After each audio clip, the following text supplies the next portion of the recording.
오늘은 건강한 교회 시리즈 24번째 시간입니다. 그러므로 하나됨의 신비를 풀다라는 제목으로 말씀을 전하겠습니다.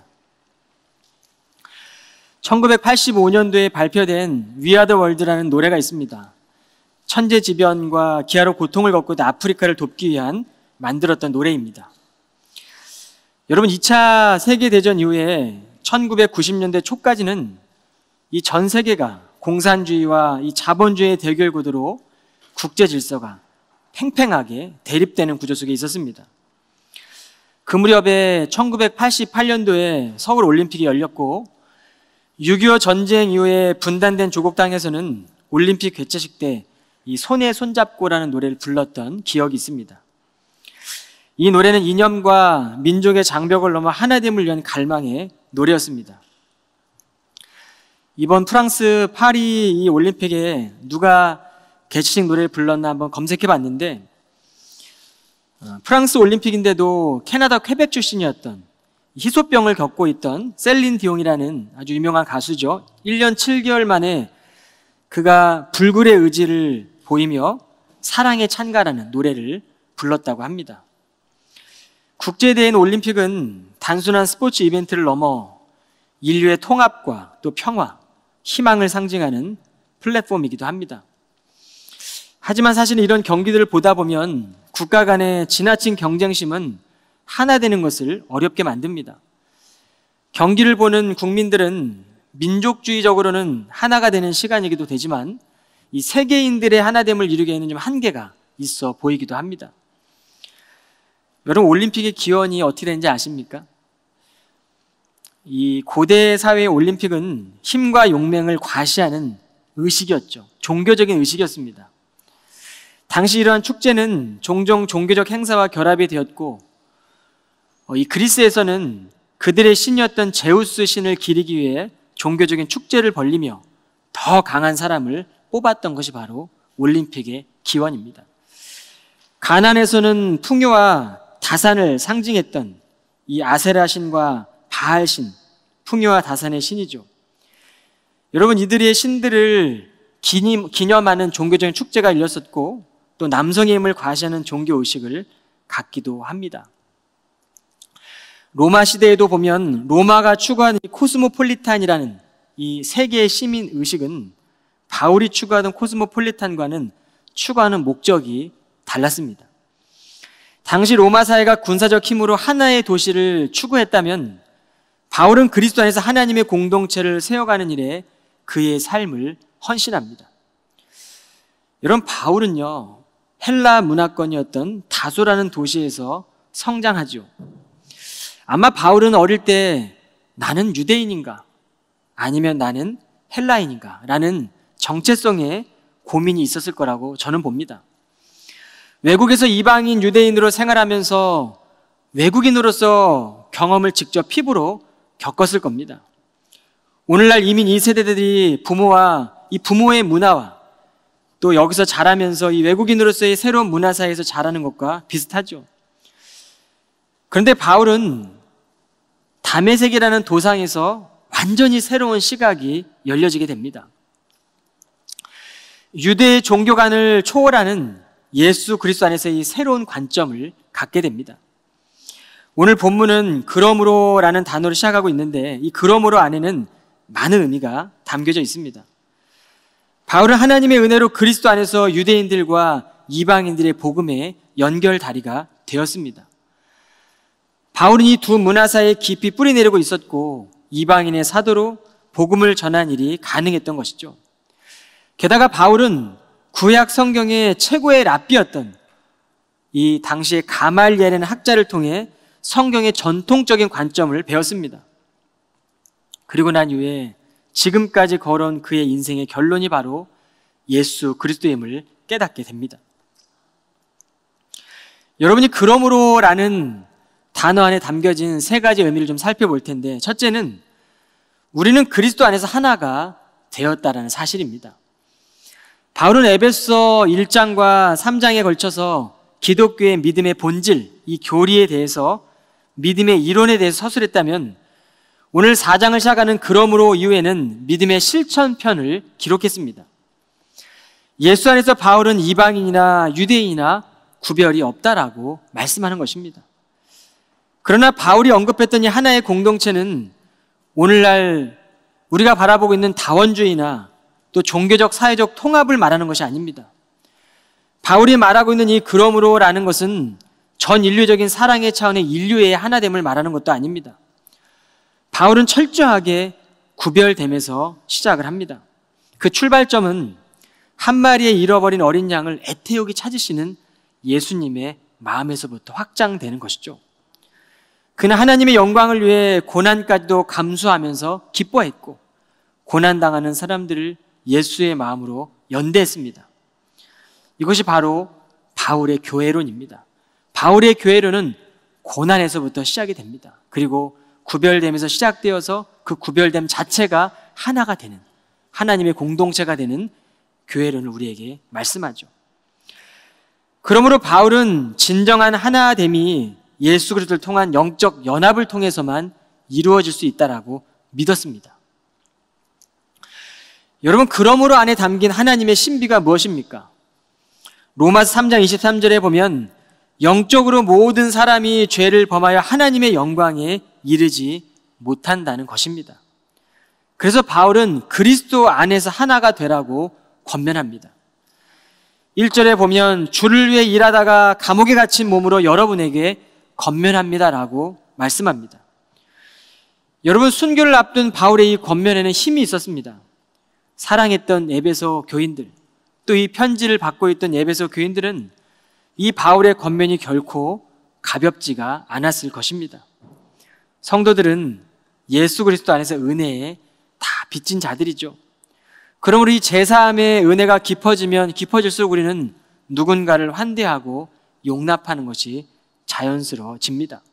이것이 바로 영성이죠. 영성은 올림픽 선수에 나아가는 선수들이 훈련하는 트레이닝이 아니라 영성 훈련이라는 것은 인포메이션, 우리가 그리스도의 마음을 닮아가고 그리스도의 언행을 닮아가고 그렇게 우리 인생의 전 인생에 걸쳐서 우리가 인포메이션 되는 것이 바로 영성 훈련입니다. 물론 인간은 자유의지가 있어서 누구나 하나님을 떠나서 자신의 뜻대로 살아갈 수 있습니다.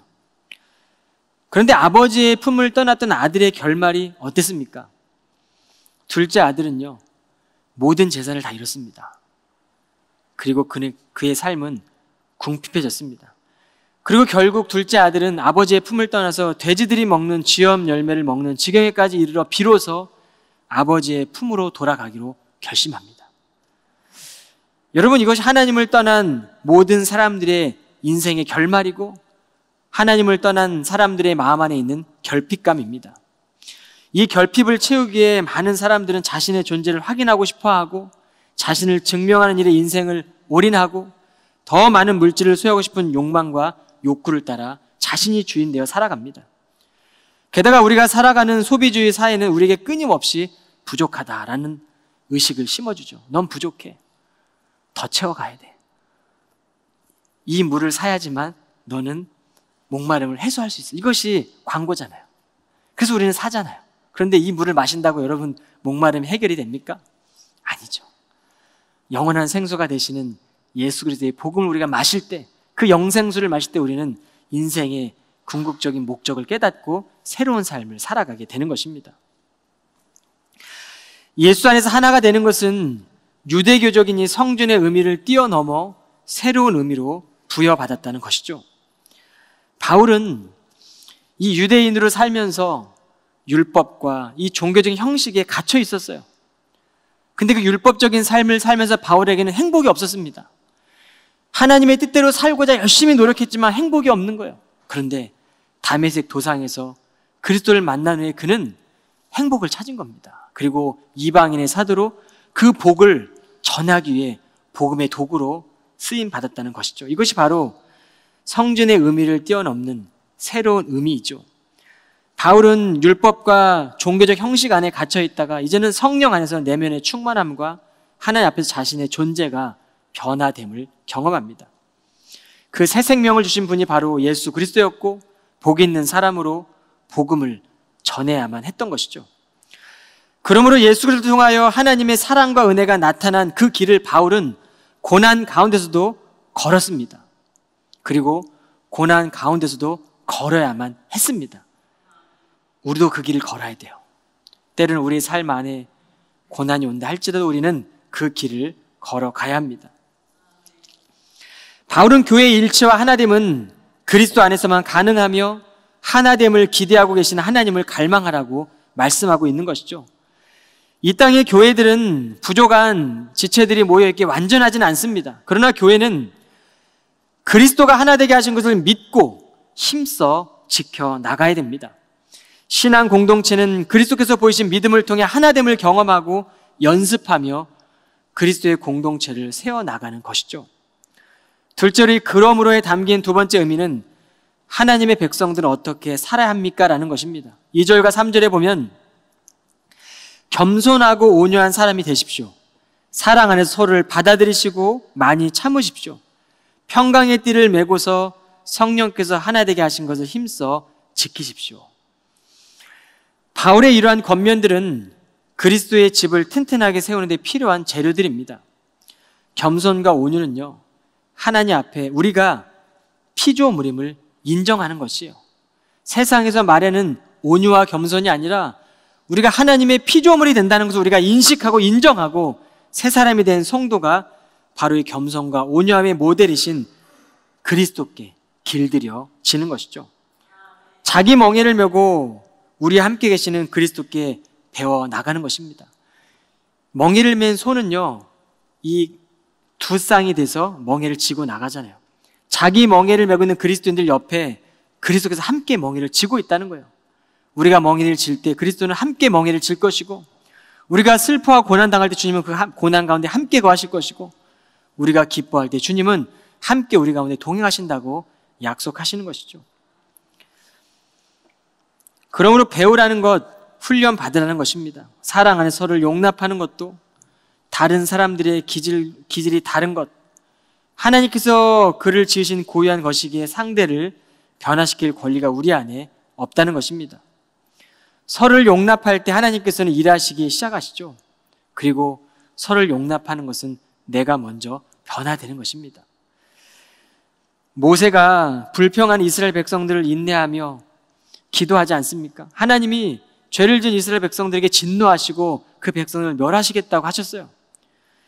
그러나 하나님의 진노의 마음을 돌이키기 위해 모세는 기도합니다. 그때 하나님은 자신의 진노를 돌이키세요. 이게 기도의 힘입니다. 여러분, 간구하며 기도하면 하나님 마음을 바꾸게 돼요. 여러분, 그 기도를 하시길 바랍니다. 불의한 재판관에게 끈질기게 간청했던 과부의 기도를 들으신 그 성경의 이야기, 예수님의 비유 이야기는 바로 하물며 선한 너희 하나님께서 너희의 기도를 들어주시지 않겠느냐라는 말씀이지 않습니까? 여러분이 하나님 마음을 구했던 모세는요, 이 땅에서 가장 온유한 자라고 성경에 기록되어 있습니다. 성도는 단단한 자아의 껍질을 벗겨내고 그리스도의 새 생명이 심겨질 때 온유한 사람이 됩니다. 내 것을 위해서 상대방을 용납하는 것이 아니라 그리스도께서 십자가에서 용납하신 그 사랑으로 서로를 용납하게 됩니다.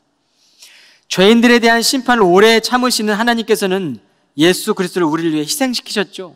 성령께서는 그리스도 안에서 우리가 한 뿌리임을 오늘도 증거하고 계세요. 그러므로 우리 내면에는 인간의 욕구와 하나님의 성품, 성령의 역사가 충돌하게 됩니다. 그런데 그리스도는 하나 되게 하시는 평강의 띠가 되십니다. 계속되는 권면을 들어보시길 바랍니다. 4절, 6절입니다. 여러분이 하나님께 부르심을 받았을 때 한 소망 안에서 부르심을 받은 것과 같이 여러분 모두는 몸도 하나이며 성령도 하나입니다. 그리스도도 한 분이시고 믿음도 하나이고 세례도 하나이며 하나님도 한 분이시니 곧 천지 만물의 아버지십니다. 진실로 하나님께서는 만물 위에 계시고 만물을 위해 일하시고 만물 안에 계시는 분입니다. 여러분, 인간의 몸이 참 신비롭습니다. 여러분의 눈이 하루에 몇 번이나 깜빡이는지 한번 계산해 보신 적 있으신지요?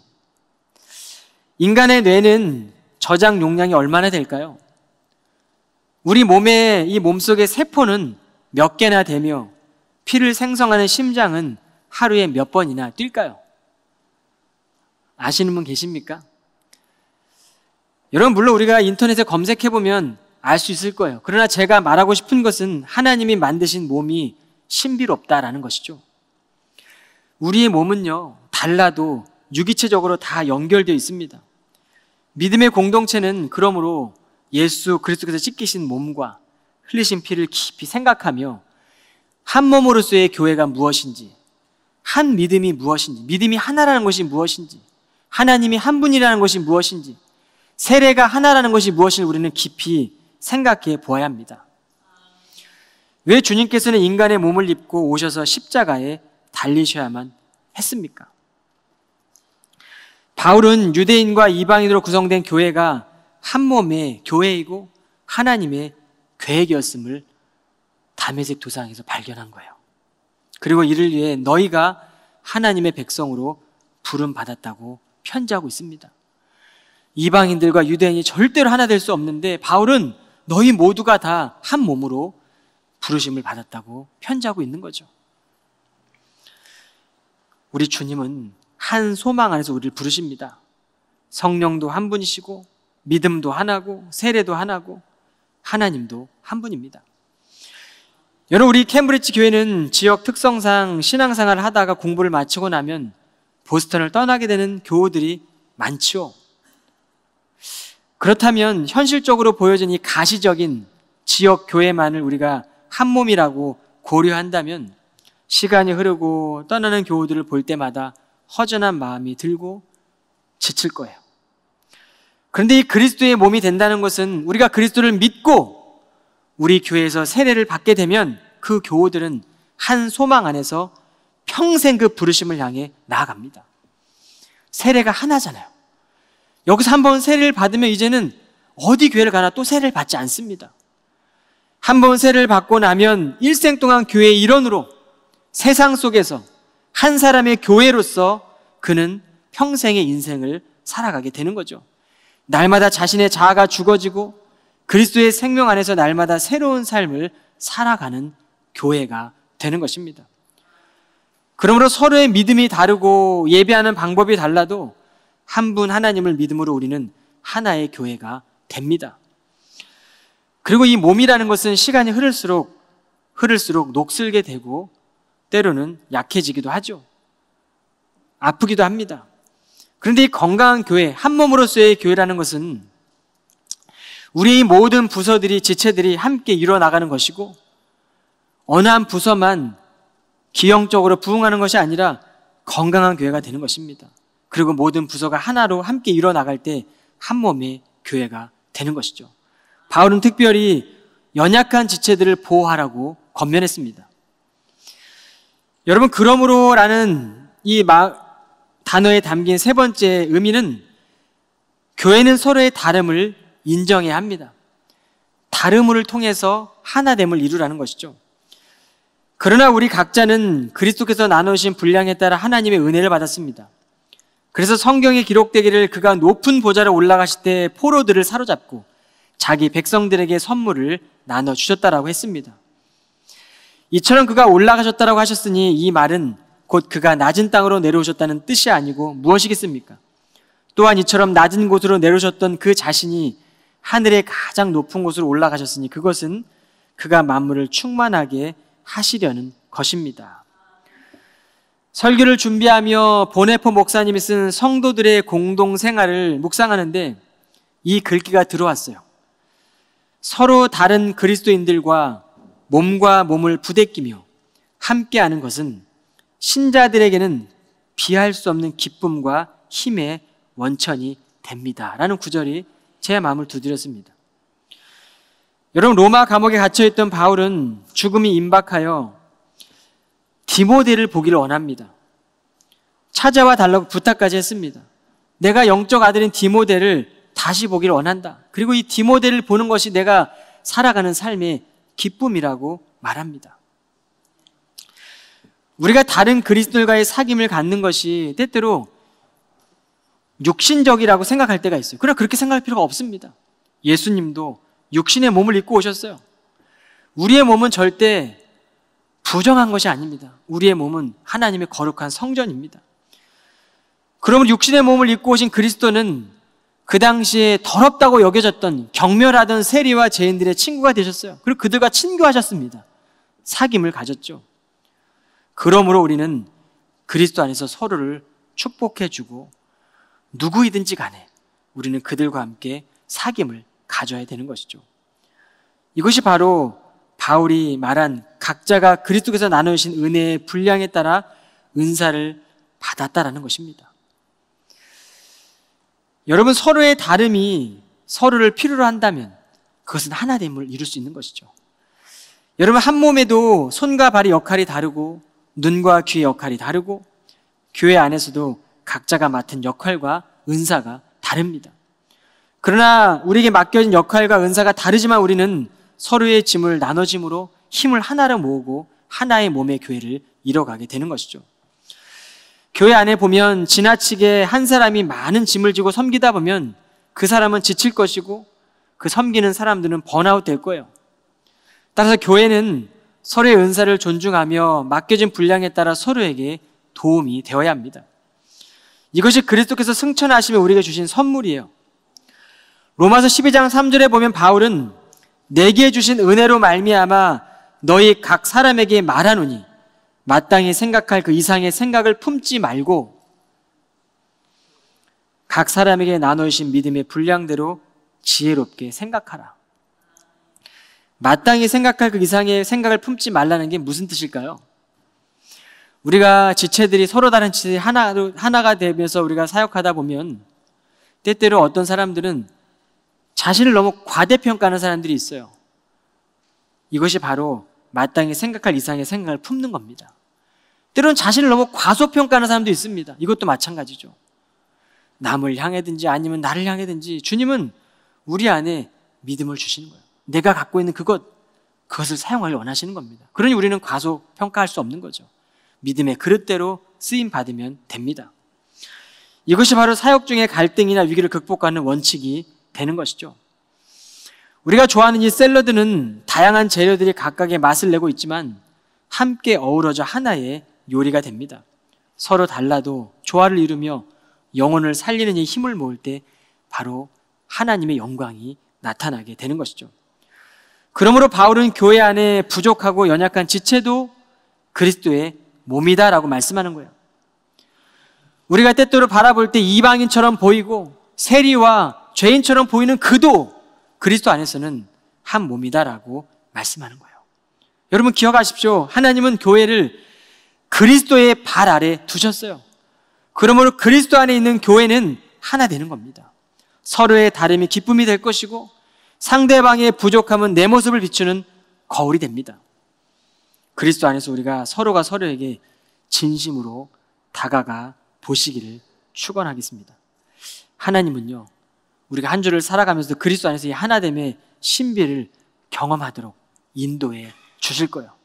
오늘 말씀을 듣고 한 주의 삶을 살아가는 믿음의 교우들이 오늘 이 그러므로라는 이 한 단어 안에 담긴 이 하나님의 풍성한 신비가 우리 안에 그리스도 안에서 경험되어지기를 주님의 이름으로 축원합니다. 기도하겠습니다.